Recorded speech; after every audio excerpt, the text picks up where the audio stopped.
Welcome to Billy Review Stuff, where I review stuff. Today I'm looking at a JoyToy 40K figure. This is a Tyranid, the Hive Fleet Leviathan, quote, Tyranid warrior with bone swords, and I'm excited for this. This is, as much as I love Space Marines and chaos and things like that, I love me some monsters. I need more monsters. I'm glad they're starting to branch out with this one, and I believe it's just like the I can't remember the exact word for it. This is like Tyranid grunt basically. I need more not I need more non-human characters, and I'm excited for this. So let's go ahead and get him open and see what we have here. Now, I got this through the Prime Day sale because I think it was like 30. God, I feel like it was super cheap for me to like cave and be like, okay, I can find this is such a good deal. I cannot pass on it. I'm glad I didn't pass on it because like it was down to the wire, and I was like, okay, this is the best price that I'm gonna find for him. Let me get him. But I also still have where, hey, get with Caucus Toy and order from them using my code BillyBeige-Caucus for 6% off, because they're awesome. They've helped me out some, and I'm probably gonna order the regular little small Tyranid grunt from them next. But wow, okay, I gotta pick that up. I had a bone. No, this is a regular sword. I didn't have a bone sword color. I got a tail coming off the floor here. Holy crap. I think, yeah, this stand came with this one. Oh, I like how he's facing away. It's very Blair Witch. Wonderful. And oh, there we go. Extra, nope, hand came off there. I'll deal with that. And some more JoyToys branded silica beads. Awesome. Fantastic. Super excited. I am digging this. I like how he looks already. The paint job looks really good. Let me get his hand back on here, because it's hot as hell down here, so everything falls apart. But I'm excited to mess with this guy. So let me get him back together, and we'll take a closer look. I am so glad I picked up this figure on Prime Day.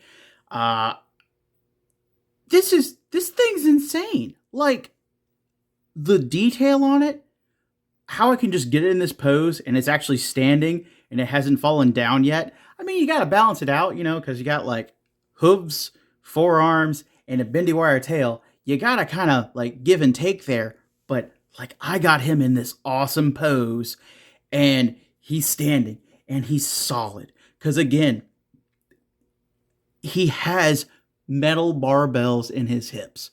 He has super perfect tight hooves, so it's not like he has floppy feet. What needs to be tight on this figure is tight on this figure. What needs to be able to move around on this figure moves around on this figure. The paint job is cool as hell. It has where it's got those extra details. It has like the washes on it. It looks like the minifigure that's been properly painted or amazingly painted by Games Workshop or any number of like Warhammer fans and stuff like that. It looks fantastic. I should have bought two of this guy. But let's take a look at the articulation next. All right, before I get too far into the weeds with everything else, let's go over articulation.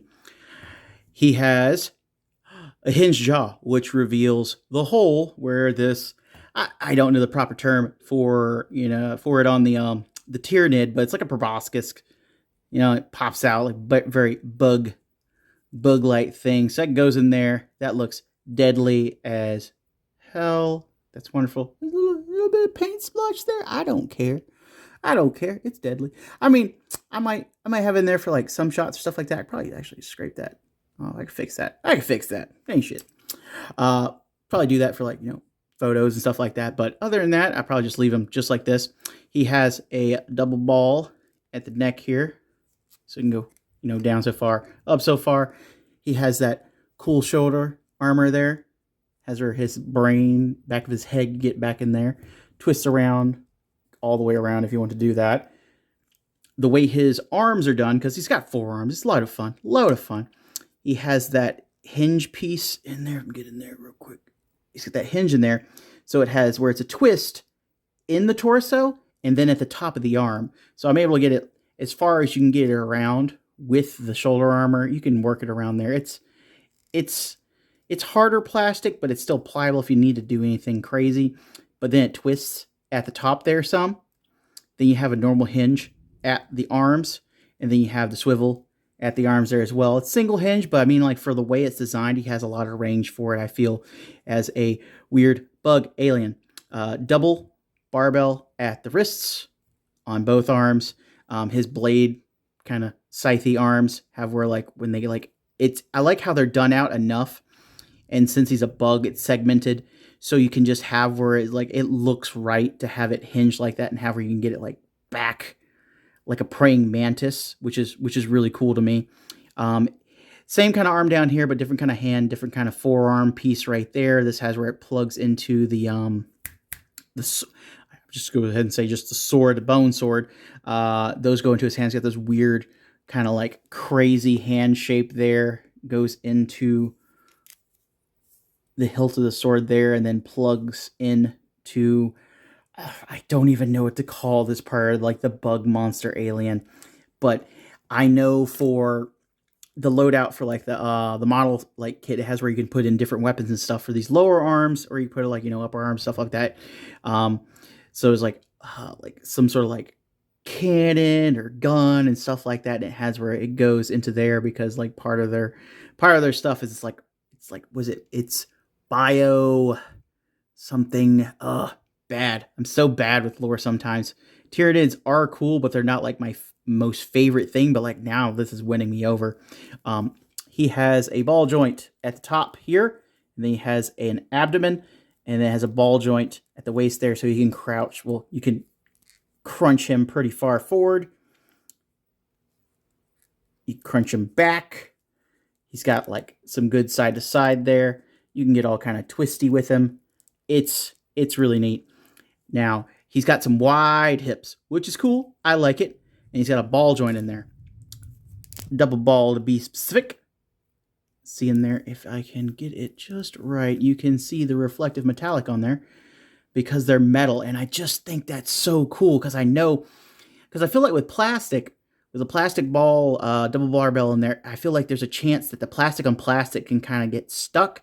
And then when you twist it, it can cause like the tension and like the damage to that, and then possibly have where a leg breaks off. With the metal ones, it's going to stay tight. It's going to get all the range in there, and I won't worry about it breaking off.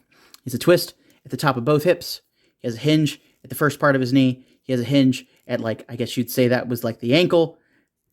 And then he has a ball at the toe of his digigrade leg, which is really cool. And then he has a tail that has a good ball joint on there. Goes around all sorts of ways there. But then it also has where, if you see the little holes right there, that is a bendy wire. And that is neat. You can use that to get around in poses, help with balancing a little bit. You can have it on the ground if you need to hold him up some. Works out. I really like how they have this designed. Fantastic. 10 out of 10. I just love this alien bug guy. I wish I would have got the little grunt guys too. But let's do size comparison next. Here's the Tyranid warrior standing as tall as I can have him without looking goofy, with a Krieg guardsman, a space marine, Abaddon, a dreadnought, Victor Warsuit. I guess that also kind of counts as like the size of a Redemptor dreadnought too. McFarlane's 1/12 Tyranid, something a little chaotic, Haya Godzilla, Action Force Pandora, and NECA Alf. So do I think that you need to pick up the Tyranid warrior? Yes. If you have a single space marine of any faction, I feel like you need an alien Xeno to fight, to have where they menace your marines, to have where they have something to just destroy, because this thing is fantastic. It has where it's the boogeyman, it's the monster, it's the alien, it's all the things. It's fantastic. But tell me what you think down in the comments below. Are you excited for just like what they could possibly do with the Tyranids? Is there any other Xenos that you want to see made that they haven't touched on yet? Are you excited for Space Marine 2? Because obviously I'm excited for Space Marine 2 because this pose is straight from that like artwork. I love that thing. And I also want to point out one thing that I think and I kind of hope that we get down the line, because like, so with the models and everything, like the Tyranid Warrior pack, I'd looked it up a little bit, like waiting for this figure to come in. And obviously they have like a lot of different pieces that you can put onto your Tyranid Warrior to make them unique for how you want them loaded out for like your little squad there. I kind of hope that JoyToy takes from that at some point. And if they don't do like a one pack, maybe do like a special pack for something, whether it's like a Comic-Con or a side exclusive, just some kind of thing there where it's like a multi-pack with a lot of different like alternate parts where you can like kit out your Tyranid or even Space Marine any way you wanted to. I think that would be like a really neat thing. I feel like it'd be really cool to be able to get that and then also like mess with your other stuff with that. Like if you had one for like Space Marines, you can have where it come with extra bunch of parts for Space Marines or Tyranids or God forbid any other thing they really need to put out, because I'm still waiting on some like Daemons and all kind of stuff. I'm waiting for all kind of things. But tell me what you think down in the comments below. This has been Billy Beige. I will see you in the next video. I still can't believe this thing did not fall down. This thing is standing strong. This is awesome. Later, guys.